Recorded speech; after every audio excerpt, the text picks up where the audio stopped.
India Legal presents Courts Roundup.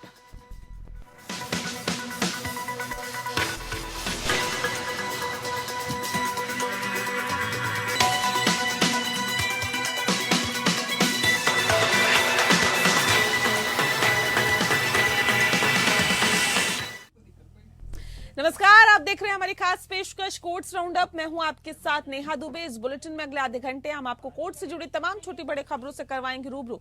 Court की कार्रवाई और सुप्रीम कोर्ट से लेकर हाई कोर्ट्स और लो कोर्ट्स तक के फैसलों को रखेंगे आपके सामने। लेकिन आगे बढ़ने से पहले एक नजर हेडलाइंस पर। कथित शराब घोटाला मामले में संजय सिंह को दिल्ली हाईकोर्ट से झटका। गिरफ्तारी और हिरासत को चुनौती देने वाली याचिका खारिज। कोर्ट ने कहा संजय सिंह की गिरफ्तारी कानून के नियमों के मुताबिक। फाइबर नेट घोटाला मामले में चंद्रबाबू नायडू को सुप्रीम कोर्ट से मिली राहत। कोर्ट ने कहा फिलहाल नहीं होगी गिरफ्तारी। मामले की अगली सुनवाई 9 नवंबर को तय। फिलहाल कौशल विकास घोटाला मामले में जेल में है नायडू। सुप्रीम कोर्ट ने अस्पतालों, खेल संस्थानों, स्टेडियम्स और कुछ यौन उत्पीड़न की रिपोर्ट करने के लिए आंतरिक शिकायत समितियां स्थापित करने का दिया आदेश। पॉश एक्ट क्रियान्वयन के लिए जिला अधिकारियों को नियुक्त करना बनाया अनिवार्य। लंबित मामलों पर नाराज सुप्रीम कोर्ट ने शीघ्र निपटान के लिए हाईकोर्ट को दिए 11 दिशा निर्देश। लंबित मामलों की निगरानी के लिए बनेगी समितियां।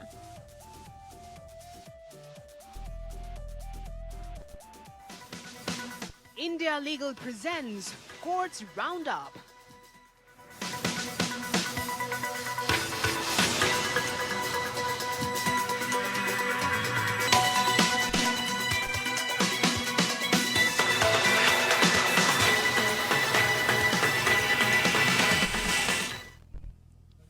दिल्ली शराब घोटाला केस में जेल में बंद आम आदमी पार्टी के राज्यसभा सांसद संजय सिंह को दिल्ली हाईकोर्ट से बड़ा झटका लगा है। दिल्ली हाईकोर्ट ने ईडी की गिरफ्तारी को चुनौती देने वाले आम आदमी पार्टी के नेता संजय सिंह की याचिका खारिज कर दी है।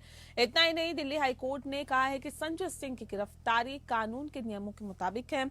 कोर्ट ने यह भी कहा है कि कानून सबके लिए बराबर है, चाहे वे नेता हो या आम नागरिक। दरअसल दिल्ली शराब कांड में गिरफ्तार संजय सिंह ने ईडी द्वारा गिरफ्तारी का आधार न बताने पर गिरफ्तारी को अवैध घोषित किए जाने की मांग की थी, जिस पर दिल्ली हाईकोर्ट ने आज यानी शुक्रवार को अपना फैसला सुनाया। हाईकोर्ट की इतना ही नहीं, दिल्ली हाईकोर्ट ने संजय सिंह की उस दलील को भी खारिज कर दिया जिसमें उनकी तरफ से कहा गया था कि ईडी ने राजनीतिक दुर्भावना के कारण गिरफ्तार किया है। और हाईकोर्ट ने कहा है कि हम याचिकाकर्ता की इस दलील में अपनी कोई राय नहीं देंगे, क्योंकि ये कोर्ट के अधिकार क्षेत्र का विषय नहीं है। पिछली सुनवाई के दौरान ईडी की ओर से additional solicitor general SV Raju ने कहा कि संजय सिंह न्यायिक हिरासत में हैं, ऐसे में उनकी याचिका पर सुनवाई का अब कोई औचित्य नहीं रह गया है। यह ऐसा केस नहीं है जहां पर गिरफ्तारी के लिए लिखित ग्राउंड ऑफ अरेस्ट नहीं दिया गया हो।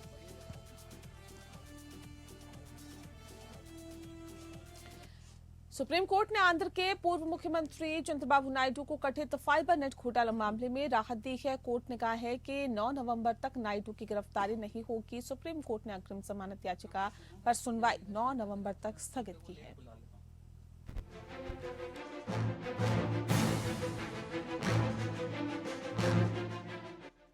सुप्रीम कोर्ट ने कथित फाइबर नेट घोटाले में अग्रिम जमानत के लिए आंध्र प्रदेश के पूर्व मुख्यमंत्री नारा चंद्रबाबू नायडू की याचिका को 9 नवंबर तक के लिए स्थगित कर दिया है। चंद्रबाबू नायडू को इस मामले में सुप्रीम कोर्ट से राहत मिली है। जस्टिस अनिरुद्ध बोस की अध्यक्षता वाली बेंच ने फिलहाल इस मामले में राहत देते हुए कहा कि इस मामले में नहीं होगी गिरफ्तारी। पीठ आंध्र प्रदेश हाईकोर्ट के उस आदेश के खिलाफ नायडू की विशेष अनुमति याचिका पर सुनवाई कर रही थी, जिसमें इस सप्ताह की शुरुआत में उन्हें अग्रिम जमानत देने से इनकार कर दिया था। पिछली सुनवाई को अदालत के आग्रह पर अपराध जांच विभाग की ओर से सीनियर एडवोकेट मुकुल रोहतगी ने आश्वासन दिया कि नायडू को 18 अक्टूबर तक गिरफ्तार नहीं किया जाएगा। आज रोहतगी द्वारा बार में दिए गए मौखिक वायदे को एक बार फिर 9 नवंबर तक बढ़ाने का निर्देश दिया गया है। उस दिन समय की कमी के कारण सुनवाई स्थगित करनी पड़ी, लेकिन किसी भी दंडात्मक कार्रवाई के खिलाफ अंतरिम व्यवस्था शुक्रवार 20 अक्टूबर तक बढ़ा दी गई। जस्टिस बोस ने सुनवाई के दौरान लूथरा से पूछा क्या हमें कौशल विकास घोटाले में फैसला आने तक इंतजार करना चाहिए? संदर्भ कौशल विकास घोटाला मामले के संबंध में एफआईआर को रद्द करने से इनकार करने वाले आंध्र प्रदेश हाईकोर्ट के आदेश को चुनौती देने वाली एक विशेष अनुमति याचिका पर फैसले का था, जिसे इस सप्ताह की शुरुआत में पीठ ने सुरक्षित रख लिया था। अंतरिम सुरक्षित जारी रखने का आग्रह करने से पहले लूथरा ने उत्तर दिया, मैं इसे योर लॉर्डशिप पर छोड़ता हूँ, नहीं तो ये प्रार्थना निरर्थक हो जाएगी। आंध्र प्रदेश राज्य की ओर से पेश वरिष्ठ वकील रंजीत कुमार ने विरोध किया। एक बार जब कोई व्यक्ति हिरासत में होता है तो गिरफ्तारी का सवाल हमेशा नहीं उठता है। इस अदालत ने भी कम से कम 4 फैसलों में ये माना है। ऐसा हो सकता है, लेकिन इसका नतीजा ये होगा कि न्यायिक हिरासत जारी रहेगी। हमने अपने जवाबी हलफनामे में ये कहा है, योर लॉर्डशिप का ये कहना है कि हमें फैसले का इंतजार करना चाहिए, सही रास्ता होगा। क्योंकि वे हिरासत में हैं, आप अभी भी नायडू से पूछताछ कर सकते हैं। जस्टिस बोस ने फाइबरनेट घोटाला मामले में नायडू को औपचारिक रूप से गिरफ्तार करने की आवश्यकता पर सवाल उठाया। कुमार ने तर्क दिया, पूछताछ के उद्देश्य से मुझे इस अदालत की अनुमति की आवश्यकता होगी। हमने धारा 267 के तहत वारंट के लिए आवेदन किया। जब तक हम उसे अपनी हिरासत में नहीं दिखा सकते, हम पुलिस हिरासत के लिए आवेदन नहीं कर सकते। पीठ ने अतिथय कौशल विकास मामले में अभी तक सुनाए जाने वाले फैसले के मद्देनजर सुनवाई 9 नवंबर तक टालने का फैसला किया। तेलुगु देशम पार्टी के अध्यक्ष और आंध्र प्रदेश के पूर्व मुख्यमंत्री नारा चंद्रबाबू नायडू पर राज्य में टीडीपी कार्यकाल के दौरान हुए एपी फाइबरनेट घोटाले में मुख्य भूमिका निभाने का आरोप लगाया गया है। Bureau report.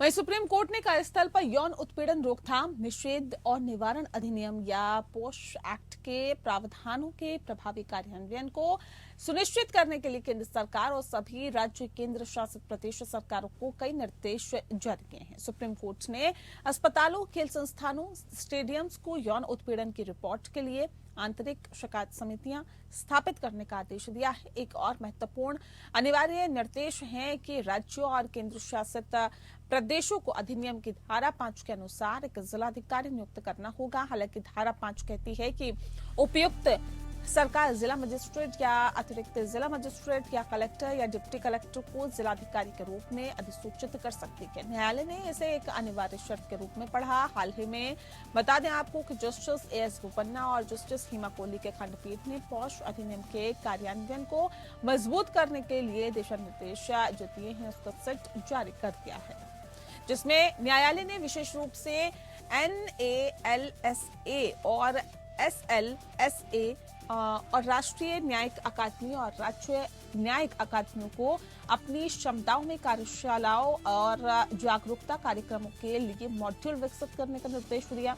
ये देखते हुए कि पारित निर्देश वर्तमान रिट याचिका के दायरे से मेल खाते, न्यायालय ने अपने फैसले में उन निर्देशों को भी दोहराया है। प्रत्येक नियोक्ता को अधिनियम की धारा 4 के तहत आंतरिक शिकायत समिति का गठन करना कानूनी रूप से अनिवार्य है। उन अंतरालों को संबोधित करने के लिए जहां कोई आईसीसी नहीं है, न्यायालय ने कहा है कि जिलाधिकारियों को विशेष रूप से सूचित करने में विफलता शिकायत तंत्र पर प्रभाव डालता है। राज्य, केंद्र शासित प्रदेश और राज्य को ये सुनिश्चित करना चाहिए कि हर जिले में हर समय अधिसूचित जिलाधिकारी हो। इस प्रकार अस्पतालों, नर्सिंग होम, खेल संस्थानों, स्टेडियम, खेल परिसरों या प्रतियोगिता या खेल स्थलों को आईसी स्थापित करने और इस अधिनियम के तहत कर्तव्य के अनुसार अनुपालन करने के रिपोर्ट करने के निर्देश दिए जाते हैं।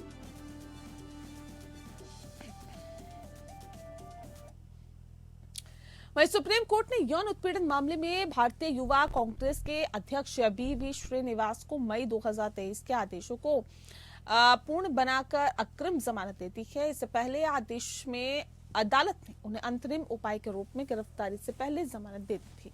जस्टिस BR गवाई, जस्टिस अरविंद कुमार और जस्टिस प्रशांत कुमार मिश्रा की पीठ गुवाहाटी हाईकोर्ट द्वारा कांग्रेस नेता के खिलाफ असम में दर्ज FIR के संबंध में अग्रिम जमानत के लिए पार्टी के पूर्व सदस्य द्वारा दर्ज कराई गई यौन उत्पीड़न की शिकायत के खिलाफ दायर उनका आवेदन खारिज करने के खिलाफ श्रीनिवास की विशेष अनुमति याचिका पर सुनवाई कर रही थी।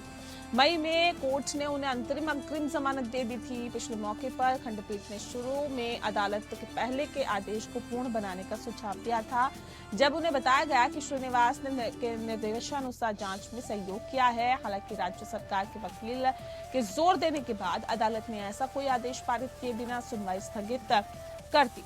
सुनवाई के दौरान एक बार फिर से कोर्ट को यूथ कांग्रेस अध्यक्ष के सहयोग की जानकारी दी गई। भारतीय युवा कांग्रेस के राष्ट्रीय अध्यक्ष बीवी श्रीनिवास इस साल की शुरुआत में पार्टी के सदस्य को कथित तौर पर परेशान करने के आरोप में आलोचना का शिकार हुए थे, जिसने सोशल मीडिया में उनके खिलाफ पोस्ट किए थे। बता दें आपको कि अपनी शिकायत में दत्ता ने आरोप लगाया कि श्रीनिवास ने लगातार लैंगिक टिप्पणी और अपशब्दों का इस्तेमाल करके उन्हें मानसिक रूप से परेशान किया। शिकायतकर्ता ने आगे दावा किया कि श्रीनिवास ने रायपुर में पूर्ण सत्र में उनके साथ दुर्व्यवहार किया, धक्का मुक्की की और उनके साथ शिकायत करने पर पार्टी में उनका करियर बर्बाद करने की धमकी भी दी।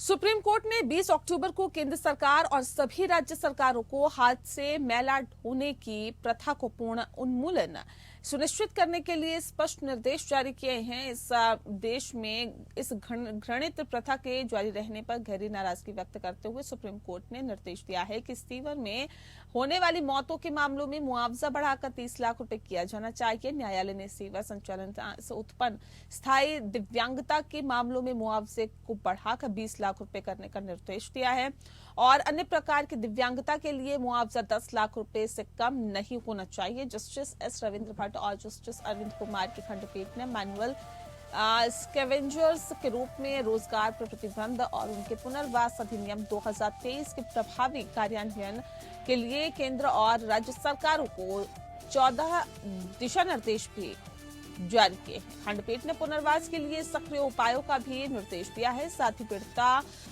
पीड़ितों और उनके परिवारों और अन्य छात्रवृत्ति और अन्य कौशल कार्यक्रम सुनिश्चित करने का भी निर्देश दिया है। खंडपीठ डॉक्टर बलराम सिंह बनाम भारत संघ मामले में फैसला सुना रही थी, जो मैनुअल स्कैवेंजर्स के रोजगार के खिलाफ दायर जनहित याचिका है। डॉक्टर अम्बेडकर के इन शब्दों को जस्टिस भट्ट ने फैसला सुनाते समय अद्भुत किया है और ऐसे में हमारी लड़ाई सत्ता के धन के लिए नहीं है, ये स्वतंत्रता की लड़ाई है, ये मानव व्यक्तित्व के पुनरुद्धार की लड़ाई है। जस्टिस भट्ट ने फैसले में आपको बता दें कि ऑपरेटिव हिस्से को पढ़ा है और यदि आपको वास्तव में सभी मामलों में समान होना है तो संविधान निर्माताओं के अनुच्छेद 15, 2, 17 और 23 और 24 जैसे मुक्तिदायक प्रावधानों को लागू करके समाज के सभी वर्गों को जो प्रतिबद्धता दी है, हम में से प्रत्येक को अपने वायदे पर खरा उतरना होगा। आगे की निगरानी के लिए मामले को अगली बार 1 फरवरी 2024 को पोस्ट किया जाएगा।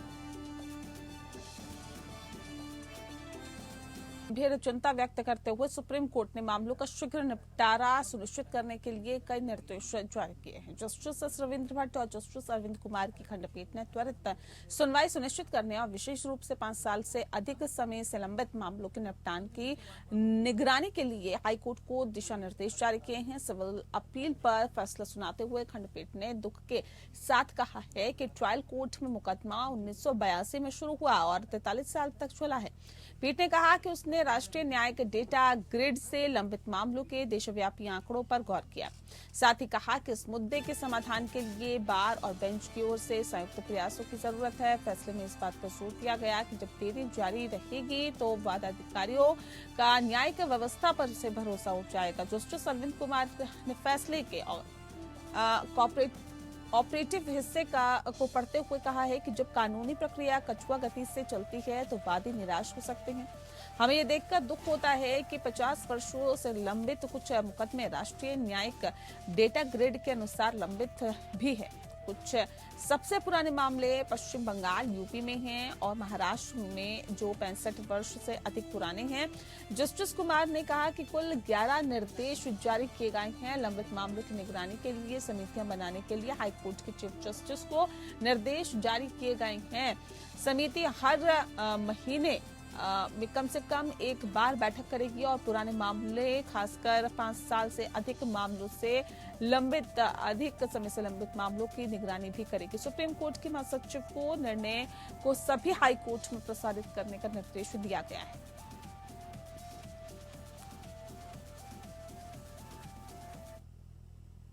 सुप्रीम कोर्ट ने मेयर रोकी टांस्की कोस्टर हॉसर सिंड्रोम या MRKH से पीड़ित महिला को डोनर अंडे का उपयोग करके सरोगेसी से गुजरने की अनुमति दी है।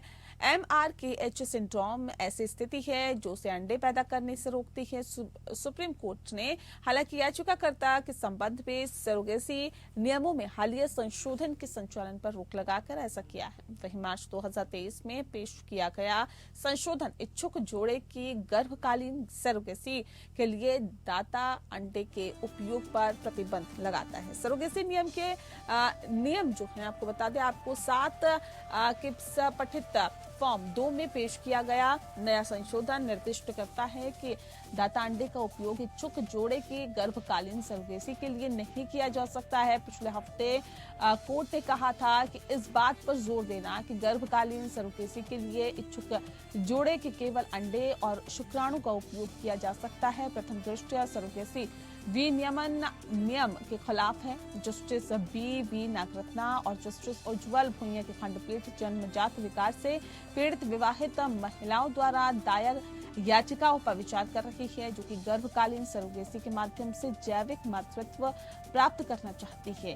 ASG भाटी ने दलील दी कि सरोगेसी का कोई मौलिक अधिकार नहीं है। उन्होंने कोर्ट को बताया है कि सरोगेसी को काफी हद तक विनियमित किया जाता है। उन्होंने कहा कि सीनियर एडवोकेट जैन ने तर्क दिया कि संशोधन को संभावित रूप से पढ़ा जाना चाहिए और इसका पूर्वव्यापी प्रभाव नहीं होना चाहिए। जस्टिस नागरत्ना ने कहा कि फिर आप गोद लेने के मामले में देख सकते हैं, इसमें कोई आनुवंशिक संबंध नहीं है। यहाँ कम से कम महिला को संतुष्टि होगी कि मेरी कमी या दिव्यांगता या जो भी हो उसके बावजूद मेरे पति का योगदान है।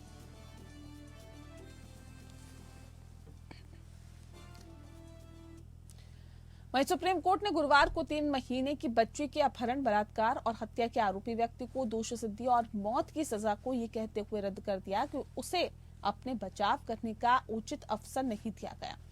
अपराध की तारीख से रिकॉर्ड 23 दिनों में समाप्त होने के बाद मुकदमा सुर्खियों में आ गया था। Justice B.R. गवाई, जस्टिस P.S. नरसिम्हा और जस्टिस प्रशांत कुमार मिश्रा की पीठ मध्य प्रदेश हाईकोर्ट के दिसंबर 2018 के फैसले के खिलाफ एक अपील पर सुनवाई कर रही थी, जिसमें 25 वर्षीय सड़क पर रहने वाले नवीन की दोष सिद्धि और सजा की पुष्टि की गई थी। मार्च 2019 में तत्कालीन मुख्य न्यायाधीश रंजन गोगोई की अध्यक्षता वाली पीठ ने नवीन की विशेष अनुमति याचिका को अनुमति देते हुए इंदौर पीठ के फैसले पर अस्थायी रोक लगा दी थी। जस्टिस गवाई की अगुवाई वाली पीठ ने फैसला सुरक्षित रखने के लगभग 1 महीने बाद फैसला सुनाया। अपीलकर्ता का प्रतिनिधित्व करने वाले सीनियर एडवोकेट BH मारलापल्ले ने फैसले के बाद टिप्पणी की, हाईकोर्ट और ट्रायल कोर्ट के आपराधिक न्याय शास्त्र के संबंध में कुछ किया जाना चाहिए। सुप्रीम कोर्ट और हाई कोर्ट दोनों के समक्ष अपीलकर्ता के वकीलों ने तर्क दिया था कि मामले पर मीडिया की नजर के कारण सुनवाई जल्दबाजी में की गई थी। जस्टिस गवाई ने खुलासा किया कि मेरे विद्वान भाई ने इस सब पर दृढ़ता से गौर किया है। उन्होंने कहा कि एक अन्य मामले में जब मैं जस्टिस पार्टीवाला और जस्टिस संजय कुमार के साथ बैठा था तो हमें भी यही काम करना था। फैसले में परिस्थिति जन्य साक्ष्यों पर मजबूत निर्भरता सहित अभियोजन पक्ष के मामले में कई कमियों को ध्यान में रखते हुए जस्टिस मिश्रा ने कहा कि अपीलकर्ता को अन्य बातों के अलावा क्रॉस एग्जामिनेशन करके खुद का बचाव करने का कोई वास्तविक अवसर नहीं दिया गया। उसे अपने स्वयं के बचाव वकील की अनुमति नहीं थी और उनका प्रतिनिधित्व एक कानूनी सहायता वकील द्वारा किया गया था।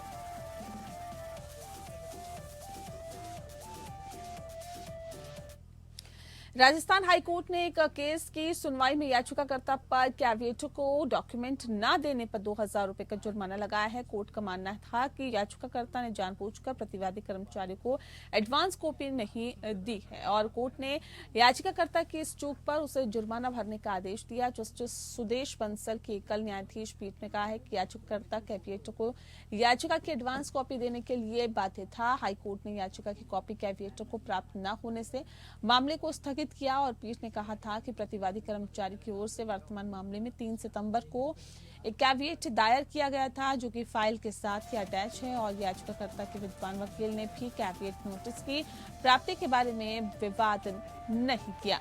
वकील का नाम जिसे के माध्यम से ही कैविएट दायर किया गया था कॉज लिस्ट में भी दर्शाया गया, फिर भी याचिकाकर्ता के वकील ने कैविएट के वकील को रिट याचिका की प्रति अग्रिम रूप से नहीं दी और जिसके कारण इस न्यायालय को कैविएट के रिट याचिका की प्रति प्रदान करने के लिए मामले को स्थगित करना पड़ा है। जयपुर बेंच ने याचिकाकर्ता के वकील को दिया एडवांस कॉपी देने के लिए 1 सप्ताह का समय और कैविएटर को जमा करनी होगी रिट याचिका की एक कॉपी, साथ ही बतौर जुर्माना रजिस्ट्रार जनरल AWFA के नाम पर चेक या DD के जरिए 2000 रुपए लिटिगेंट्स वेलफेयर फंड को जमा करने होंगे।